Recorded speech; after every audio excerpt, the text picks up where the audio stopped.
যায়নি, আমার মা তো আমাকে কোনো শিক্ষাই দেয়নি। আপনি একেবারে শিক্ষার ভান্ডার। চুপ। কি সমস্যা তোমার?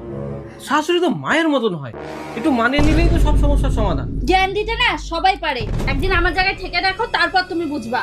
তোমার তো সুখের জীবন, একদিন কেন, আমি তোমার জায়গায় 100 দিন থাকতে পারি। 100 দিন থাকতে হবে না গো, তুমি একদিনই থেকে দেখাও, তারপর বুঝবো। ঠিক আছে।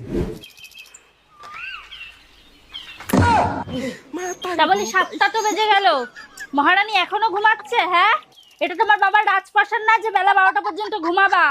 ওঠো, বাসি কাজগুলো কি আমি করবো নাকি তোমার বাপের বাড়ির লোক এসে করে দিয়ে যাবে? শিক্ষা দীক্ষা নেই, বিয়ে করে এসে বসে আছে। উঠে ধন্য করো, ওঠো। কি ব্যাপারটা কি? চোখে নেবা হয়েছে, দেখতে পাচ্ছ না নোংরা রয়েছে? ভালো করে পরিষ্কার করো। আর এক ঘর ঝাড় দিতে কত সময় লাগে? হ্যাঁ, বেলা গড়িয়ে তো রাত হয়ে গেল। তাড়াতাড়ি